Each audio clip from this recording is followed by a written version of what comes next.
So you've decided to become a designer. Congratulations!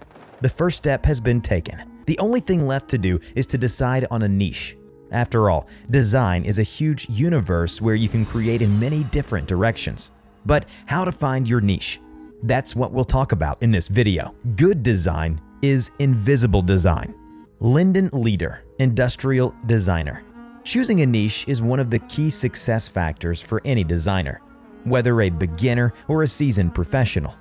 A properly defined area of expertise allows you to focus on developing the right skills, attract a targeted audience of customers, and stand out amongst a host of competitors. On the one hand, universality may seem advantageous. After all, the wider the range of services provided, the more potential customers. However, in practice, the competence of the designer on all hands is usually superficial, and the work is not characterized by a bright individuality. As a result, it becomes difficult to make an impression and find its unique niche. On the other hand, over-specialization is also fraught with difficulties. Too narrow a profile limits the number of orders and prospects for development, increasing dependence on few clients. This risk is especially great for novice designers. The golden mean is a well-chosen niche that fits your aptitudes and provides ample room for creativity and growth. A strategically correct choice of specialization is half of what determines the success of the entire design journey. Examples of the right choice of niche can be found among the most famous modern designers. Jony Ive, Apple's legendary vice president of design, specialized in industrial gadget design. His persistent focus on this niche enabled him to create iconic products like the iPhone and MacBook that revolutionized the mobile industry. Another example is the famous web designer Jakob Nielsen, who since the 90s has dedicated himself to studying usability and creating intuitive, user-friendly interfaces. His best-selling books have become board books for a whole generation of designers, and Nielsen's usability principles are the basis for most popular websites and applications. A clear advantage of a well-chosen niche is the opportunity to achieve truly outstanding heights in your field, raising it to a new level of development. Narrow specialization opens up limitless prospects for professional growth. That is why it is so important to pay maximum attention to this issue at the start of a career. Next, we will consider the main approaches and detailed recommendations that will help a beginner orient in the variety of design directions and make the right choice. Installing all possible editors and creating designs in them is a breeze.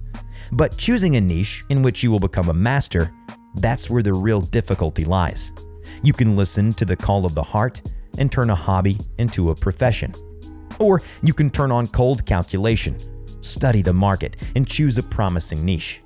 There are a lot of options, but we will tell you how not to get lost in this maze. This is where there is individualized demand from small groups of customers. This is the fishy place where you will overtake your competitors and find your customers. Logo design, for example. This is a niche in a huge segment of graphic design. A good niche is the key to success for a designer. Here, it is important to have a high demand so that your design projects are popular with customers, and you can get a decent fee that covers all the costs of development. After all, a successful designer is not only talent, but also a competent pricing policy, which allows you to evaluate your professionalism on merit. Competitors must allow you to squeeze in without closing all the demand. And stability doesn't hurt either. But what do you do if the perfect design niche doesn't catch your eye yet? Don't despair. There are several ways for an aspiring designer to find their calling. The first is to start with the experience you already have. Perhaps you worked in a design studio or development department. Use that knowledge and connections as a springboard to start your own business in a familiar niche. The second way is to listen to the dictates of your soul. If you dream of illustration or calligraphy, bet on your hobby. But at the same time, assess the demand and prospects of the chosen direction. The third way is to analyze the market with a sober eye. Study niches with a low entry threshold, available materials, programs, or tutors. Assess demand with the help of search query analysis services. Study the work of competitors and find their weaknesses and opportunities for development. The main thing is to realistically assess your chances of success in your chosen segment. We have a few recommendations that will help you choose a promising design niche. First, when studying niches with a low entry threshold, pay attention to the initial investment requirements.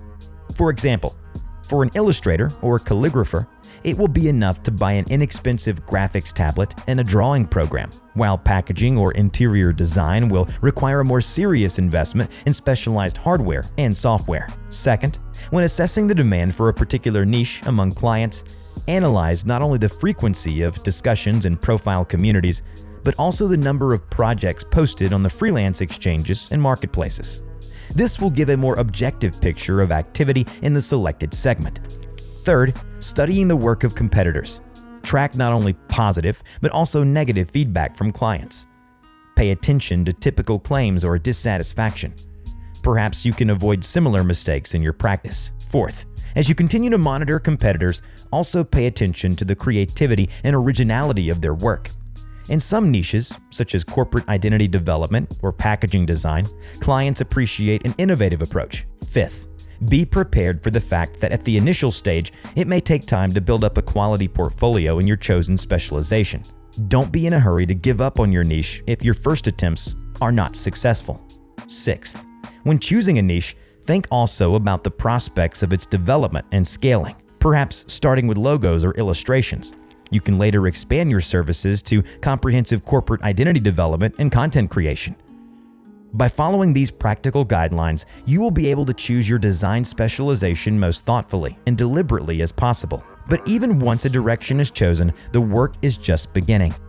To establish yourself in your niche and become a sought-after craftsman will require, first, constantly improve profile skills, to study new techniques, tools, and trends in the chosen area of design.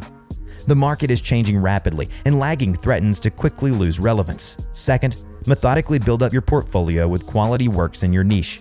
A well-designed, versatile portfolio is a powerful marketing tool. Demonstrate the full potential of your expertise. Third, interact with the professional community. Keep an eye on industry resources and participate in thematic competitions and exhibitions. This will help maintain competence and find new opportunities. And fourth, find interesting, non-standard ways of self-presentation, standing out among many competitors. Creativity and bright individuality are mandatory features of a successful designer.